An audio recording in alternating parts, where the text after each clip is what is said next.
नमस्कार दोस्तों। आज के इस क्लास में हम लोग क्लास 7 का अध्याय नंबर 5 को पढ़ेंगे। और इस क्लास को स्टार्ट करने से पहले आपसे रिक्वेस्ट करते हैं कि कृपया आप इस चैनल को सब्सक्राइब कर दें और लाइक, और अगर क्लास अच्छा लगे तो कमेंट करने की भी कोशिश करें ताकि हमें हौसला मिले और आगे वीडियो को अपलोड करना जारी रख सकूं। इस अध्याय में आज हम लोग पढ़ेंगे साम्राज्यों का उदय।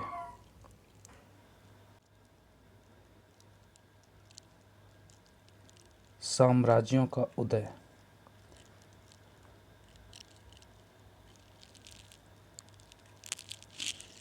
यह अध्याय नंबर 5 है। तो सबसे पहले हम लोग कौटिल्य, जिन्होंने अर्थशास्त्र लिखा है, उसमें लिखे एक कथन को देखते हैं। कथन है, जन विहीन देश नहीं हो सकता और देश विहीन राज्य नहीं हो सकता। ये कथन है कौटिल्य, जिसे हम लोग चाणक्य के नाम से जानते हैं, जिन्होंने अर्थशास्त्र जैसे महाकाव्य को लिखा था, ग्रंथ को लिखा था। आइए देखते हैं आज का महत्वपूर्ण प्रश्न क्या है।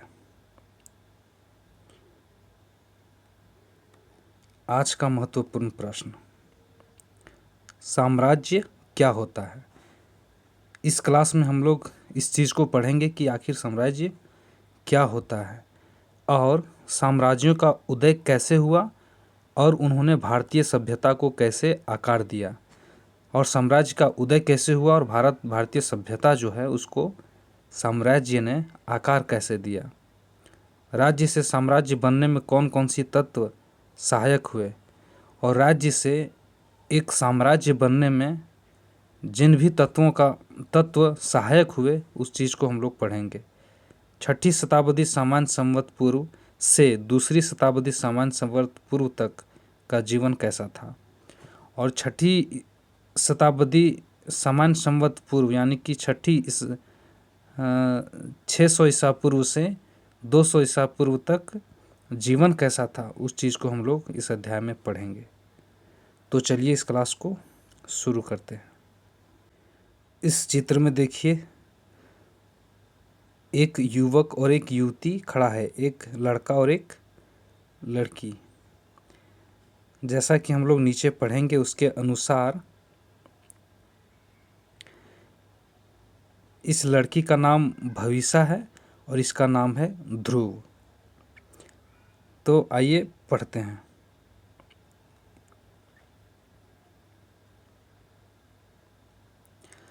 भविषा और ध्रुव अत्यंत आनंदित थे। उन्होंने अभी अभी अपने नवीन यंत्र इतिहास को सक्रिय किया था। भविषा और ध्रुव जो थे वो बहुत आनंदित थे, यानी कि खुशी थे, क्योंकि अभी अभी उन्होंने नवीन यंत्र का एक सक्रिय किया था जिसका नाम है इतिहास, जो उन्हें अतीत में ले जाने वाला एक काल यंत्र था, जो उसे ये जो इतिहास नामक का यंत्र था उसे अतीत में ले जाने वाला एक समय यंत्र था, यानी कि टाइम मशीन कह सकते हैं।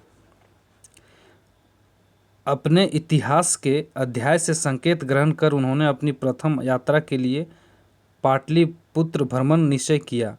वे जानते थे कि यह नगर वहीं स्थित था जहां आधुनिक पटना है। इसमें एक काल्पनिक कहानी दी गई है जिसमें 2 युवक, एक युवकी, एक युवक हैं जिसका नाम भविषा और ध्रुव है। ये बहुत खुश हैं क्योंकि इन्होंने, काल्पनिक कहानी है क्योंकि इन्होंने एक यंत्र का खोज किया है, बनाया है, सक्रिय किया, जिसका नाम है इतिहास। और इतिहास यंत्र है वो कैसा यंत्र है? Time machine. टाइम मशीन वो होता है जो हम लोग टाइम से आगे या टाइम से पीछे का जो इतिहास या हो गया या भविष्य को हम लोग देख सकते हैं। इस चीज़ को हम लोगों ने इसी चीज़ को हम लोग काल यंत्र कहते हैं, यानी कि टाइम मशीन। आप लोगों ने सुना होगा। अपने इतिहास के अध्याय से संकेत ग्रहण कर, और ये अपने इतिहास के अध्याय में पढ़ा है पाटलिपुत्र के बारे में, और वो जानते हैं कि पाटलिपुत्र जो है वो वर्तमान जो पटना है उसे कहते हैं, वही नगर है। और वही भ्रमण करने का इन लोगों ने निश्चय किया कि हम लोग पाटलिपुत्र, इतिहास के पाटलिपुत्र नगर में घूमेंगे, जो कि अभी पटना में है।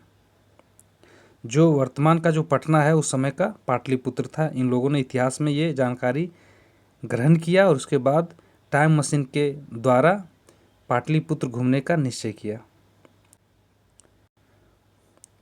महानगर की सीमा पर उतरते ही कुछ विस्मय से उन्होंने एक बालिका को एक घुड़सवार से वार्तालाप करते देखा, जो विचित्र वस्त्रों में था।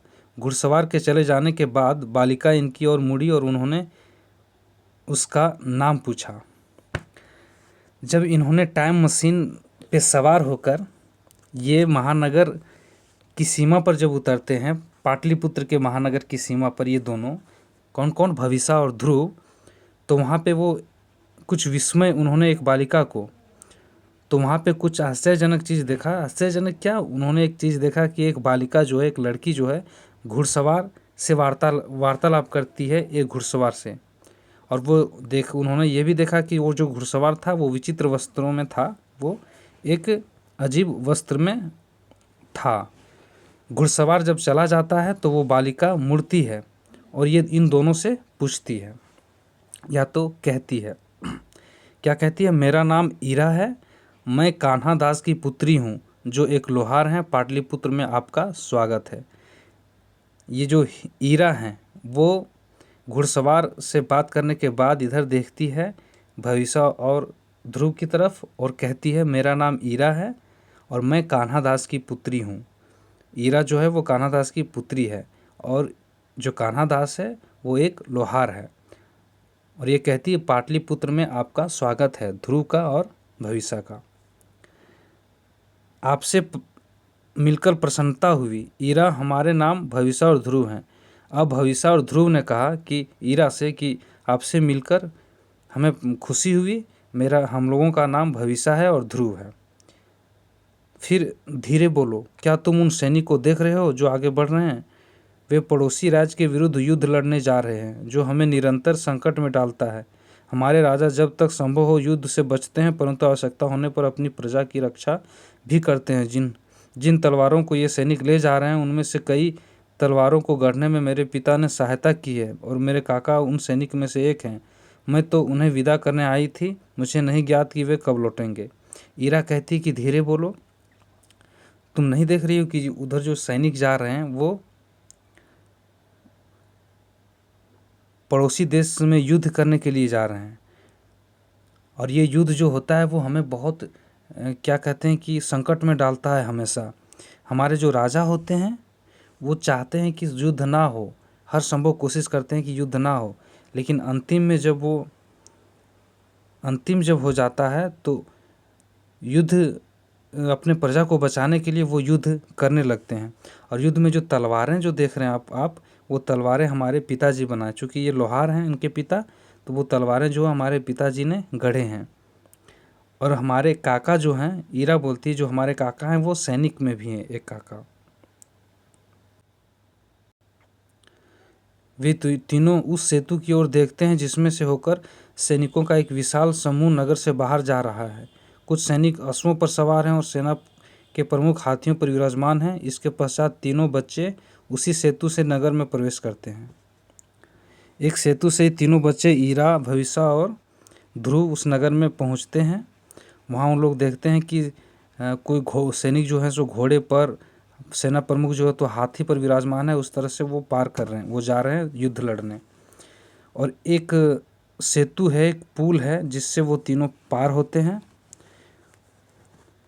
अब उनमें कुछ क्वेश्चन आता है, यह किस प्रकार का सेतु है? भविष्य ने पूछा, क्या इसके नीचे नदी है?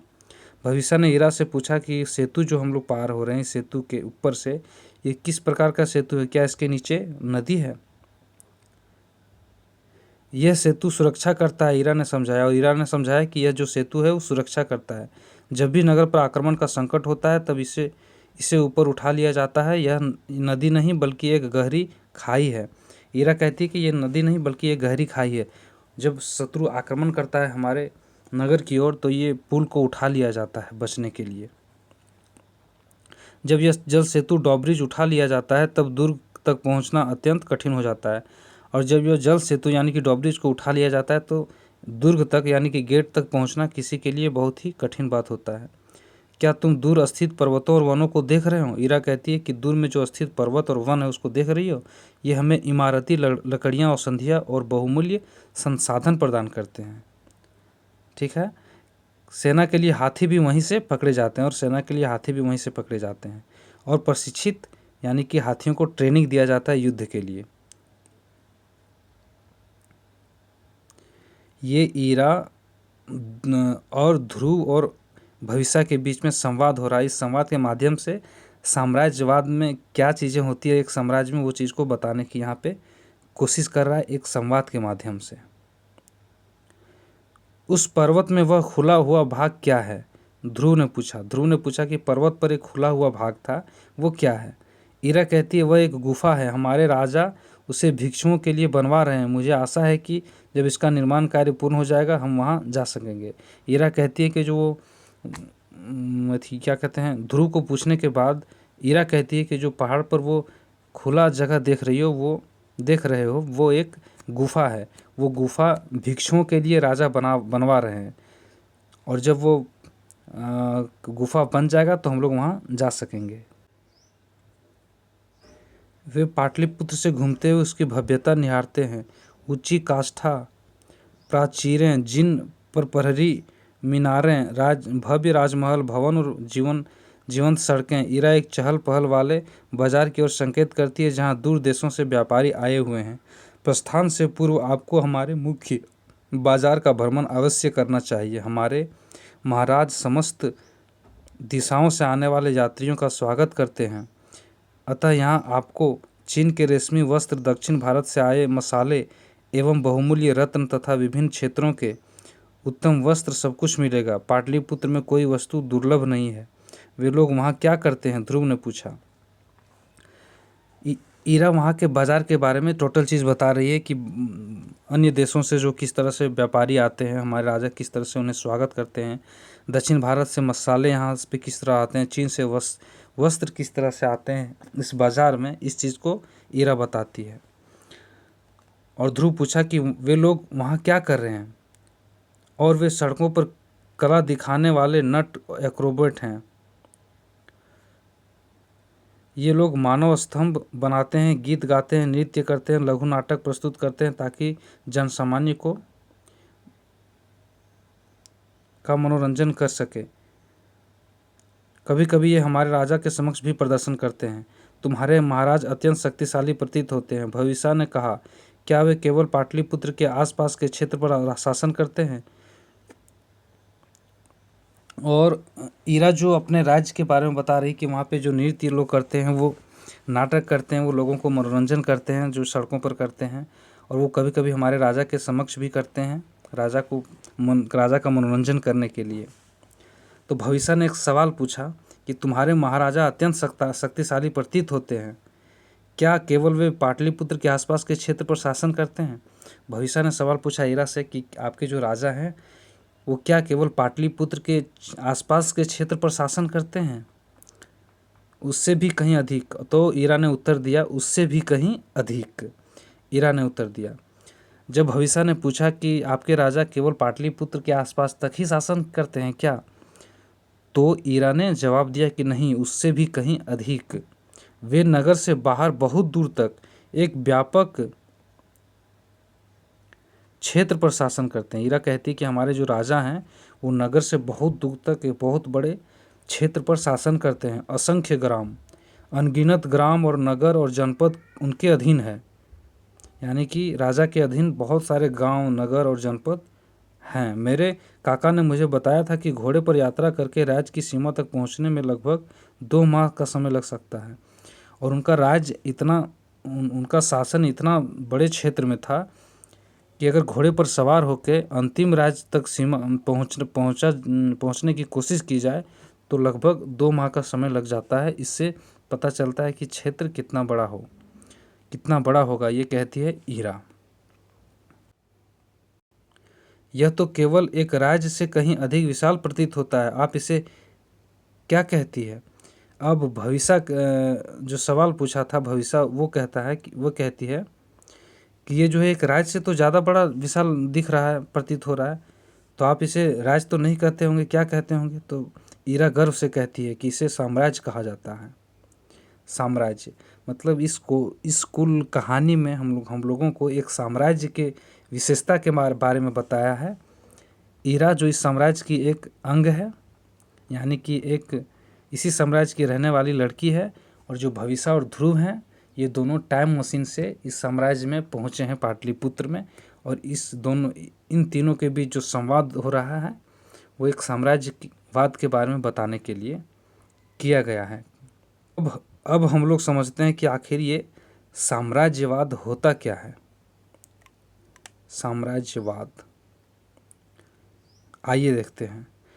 एम्पायर, इंग्लिश में इसे एम्पायर कहते हैं, जिसे साम्राज्य हिंदी में कहते हैं।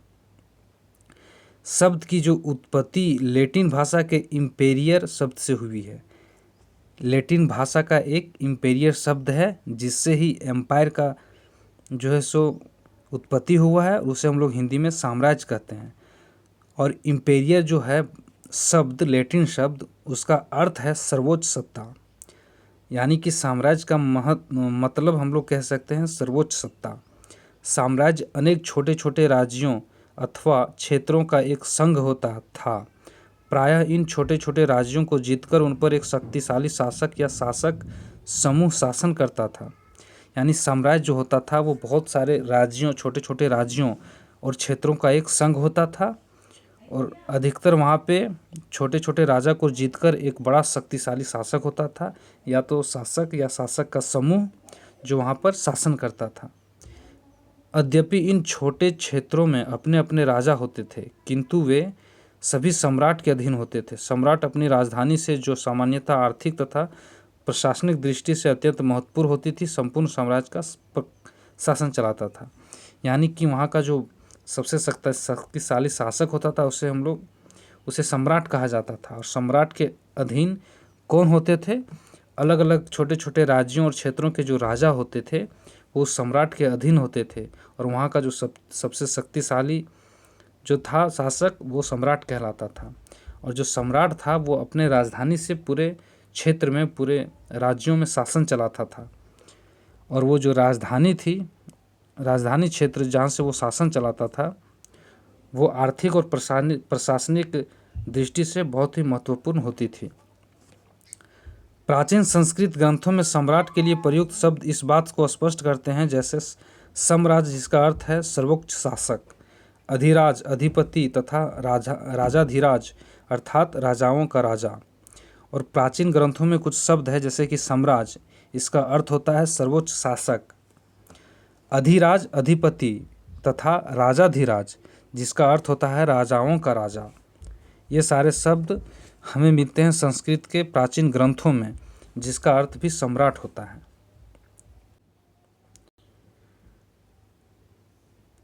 भारतीय इतिहास साम्राज्यों से परिपूर्ण रहा है। वे अस्तित्व में आए, विस्तृत हुए, कुछ समय तक बने रहे, फिर उनका पतन हुआ और अंततः वे लुप्त हो गए। भारत का जो इतिहास है वो साम्राज्यों से परिपूर्ण रहा, यानी कि साम्राज्य यहाँ पे बहुत हुए, वे अस्तित्व में आए, साम्राज्य अस्तित्व में आए, उसका विस्तृत भी हुए, यानी कि उनका विस्तार भी हुआ, कुछ समय तक बने भी रहे साम्राज्य, और अंत में उनका पतन भी हुआ और वो लुप्त भी हो गए। वस्तुतः अंतिम साम्राज्य जिसने इस उपमहाद्वीप पर शासन किया वह 1 शताब्दी पूर्व तक अस्तित्व में था, और पूरे इतिहास में जो अंतिम साम्राज्य था जिसने इस उपमहाद्वीप यानी कि भारतीय उपमहाद्वीप में शासन किया, वो पिछले 1 शताब्दी पूर्व यानी कि 100 साल पूर्व तक अस्तित्व में था। परंतु यह समय उस पर चर्चा करने का नहीं है।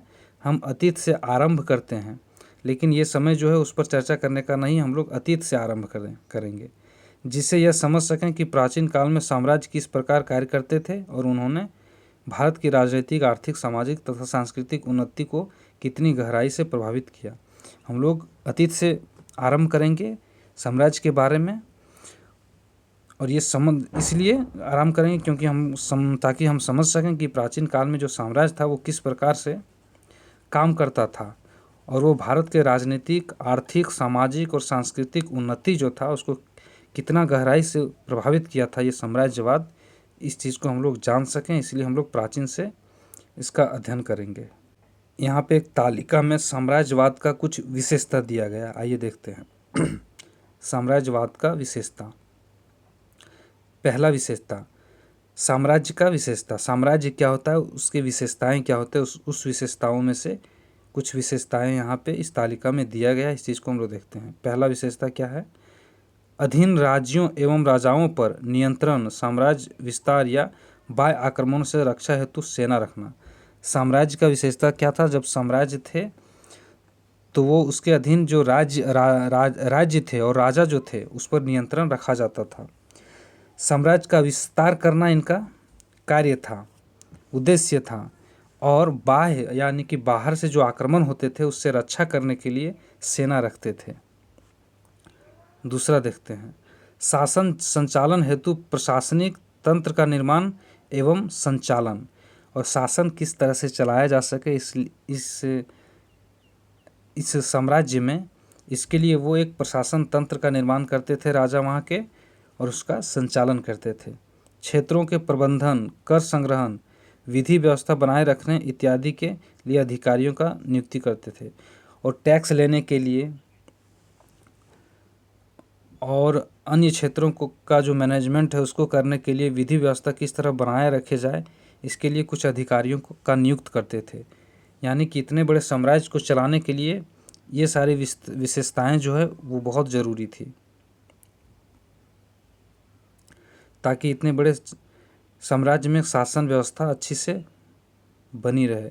विधि निर्माण करना, तीसरा है विधि का निर्माण करना, मुद्रा निर्गत, माप तोल की मानक प्रणाली की स्थापना तथा व्यापार का नियमन। जिस तरह से आधुनिक आज शासन चलाया जाता था, बिल्कुल हमको लगता है कि उस समय के साम्राज्यवाद का आधार ही है जो आज इस प्रकार की शासन व्यवस्था है। ये तो उससे ही लगता है कि प्रेरित है, यानी कि तब के साम्राज्यवाद से आज का जो सत्ता है, आज का जो शासन व्यवस्था है वो प्रेरित है। चौथा देखते हैं, संसाधनों जैसे कि खनिज, वन, कृषि उत्पाद, जनशक्ति का नियंत्रण व उनका विनिमय। साम्राज्यवाद में संसाधन जैसे खनिज हो गया, वन हो गया, कृषि उत्पाद, जनशक्ति, इस चीज़ का विनिमय कैसे किया जाता था उस चीज़ को यहाँ पे लिखा गया है। पाँचवां, कला, साहित्य, धर्म, दर्शन तथा ज्ञान केंद्रों का प्रोत्साहन, और कला, साहित्य तथा धर्म, दर्शन तथा ज्ञान जो के केंद्र जो थे, सेंटर थे, उसको प्रोत्साहन करना इनका उद्देश्य था। छठा, संचार तंत्र जैसे राजमार्ग, नदी,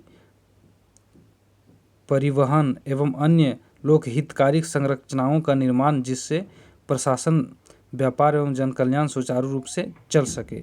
ये सारी जो चीज़ है ये साम्राज्य की विशेषताएं हैं।